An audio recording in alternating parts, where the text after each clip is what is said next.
All right, it's time for a 10-minute rant on Alien Romulus. Okay, I saw this movie about, I don't know, 2 weeks ago, and I have to say I liked it. I'm just going to say that I did. I haven't seen a good Alien, that is Alien Xenomorph franchise movie since James Cameron's Aliens, okay? Honestly, I didn't really like Alien 3 or Alien Cubed because that's how exponents work. So don't put the little 3 in the corner thinking you're trying to be clever. That's not a sequel number, that's an exponent, but I'm going to stop about that. And then Alien Resurrection came out, and then there was like Alien versus Predator, and then I heard nothing good about Alien versus Predator 2, so I just ignored it. And then there was like Prometheus, which felt like its own animal. That it feels like Ridley Scott just wanted to make a different type of science fiction movie, but they just sort of insisted the alien be in it. And I don't know, I don't really think that worked out. Alien Covenant, I think I laughed at. I think there was a certain scene where I just like went like, I don't even believe this anymore. So here's the deal. When it came to this, they decided to turn back the clock a little. Alien Romulus takes place between Alien and Aliens, which I think that was kind of a smart move. The problem is that sort of makes it a prequel, doesn't it? Which has its own set of problems, and I'll get to this a little bit with some spoilers here. So you know what? Don't skip to anything if you want to. If you don't like spoilers, you might want to stop this now. Essentially, Alien Romulus is about a girl, I think her name is Rain, and she has a brother with them, but the brother isn't really a brother. You know, they're different races, so you think, okay, he might be adopted. You find out the brother is Andy, an artificial person. And artificial people, or androids, have been in the Alien series since the very first one. And I'll get to some things they do with that. I like the relationship they have there, and essentially, she's stuck on this mining planet, which is owned by the company. And if you're familiar with the Alien series, the company is Weyland-Yutani, which is just I swear they own everything. And so, you know, she just wants to move on to a different world because this world is kind of a crap hole. I mean, there's no sun, it's always stormy. And yeah, it's not a good place to live, but the company won't let her go. In fact, they literally changed the stats on whether she can leave right there in front of her. And they don't even care whether she even sees it. And yeah, so companies are bad. so then she hears about this one, apparently an abandoned space station that's just around the corner here, that apparently has some cryopods. And in the world of Alien, apparently the ships can't really go past the speed of light, or maybe they can, because here's the thing. I think this thing is like 40 light years from Earth. 40 light years, that's, if you know what a light year is, that's the time it takes for light to travel, you know, and so they must be using something, but for some reason, people have to be in cryostasis tubes. I don't know if time actually goes by. If it does, then you're looking at like super duper long trips here, which may or may not be the case, which probably is the case for aliens. After all, Ripley was in like a pod for like 52 years or something like that. So I don't know. I really don't know how this works. But the thing is, they have the MacGuffin device that they need on this space station. But here's the thing. This space station, well, it turns out that the company was investigating the wreckage of the Nostromo, the ship from the very first movie, which was destroyed by Ripley. Actually, it was self-destructed in the first movie, Alien. While investigating the wreckage, they find, apparently, the alien. That is the main antagonist of the first movie. And they bring it aboard the space station, the Romulus. And it's called that because it's paired with another space station, the Remus.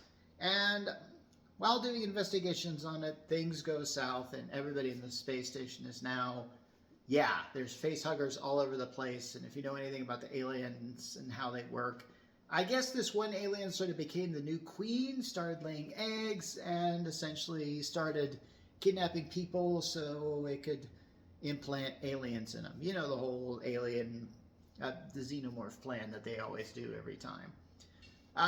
So when they get to the station, they do some pretty excellent things. This has some awesome set pieces and awesome jump scares, really. So this is a horror movie. What kind of doesn't... this is one of the things that I really liked about the film, is it felt like it was going back to its roots. It was creating a really decent alien film, one that I want to see, one that I saw in the theater, and I haven't seen an alien movie in the theater for almost 40 years, for crying out loud. Jeez. And so stuff is happening, and there's a really cool scene with artificial gravity being turned off and on that I'm not really going to spoil. There's a great scene where there's like a bunch of facehuggers here, but they're told if they're quiet, they could, they'll avoid them.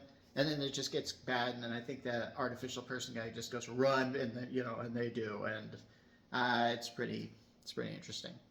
So what I found out in this film is that the alien impregnates someone rather quickly. I have to admit, like in the first Alien movie, it takes like days before when this guy gets a facehugger on him, to when the facehugger releases its grip, to when he's finally eating, and suddenly like, it happens.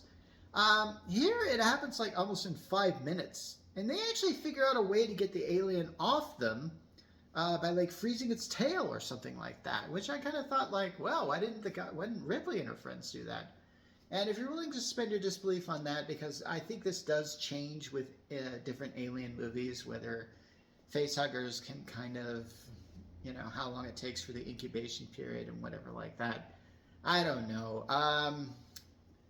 So yeah, it eventually gets to the end of the film where, of course, everything's blowing up around him. And there's a cool scene where the space station is kind of gets caught in this planet's rings, and the rings are kind of almost like a belt sander, and and I kind of thought like, okay, that's cool. I haven't really seen that. And the space scenes are actually pretty breathtaking. I mean, I gotta admit, they're just beautiful enough to be a great science fiction stuff, but they're also dark enough to belong in an alien movie, which is what I liked about this film. It feels like an alien movie. Like, this is what they're going through. Now, the ending, you know what, I'm just not really going to spoil this, but let's just say, do you remember in Alien Resurrection how there was like a kind of a human alien kind of thing?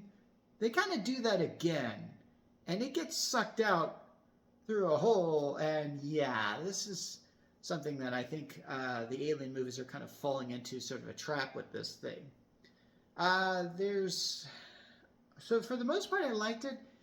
These are two things I didn't really like about it. Number one, there are callbacks to other Alien movies, ones that technically shouldn't have happened yet.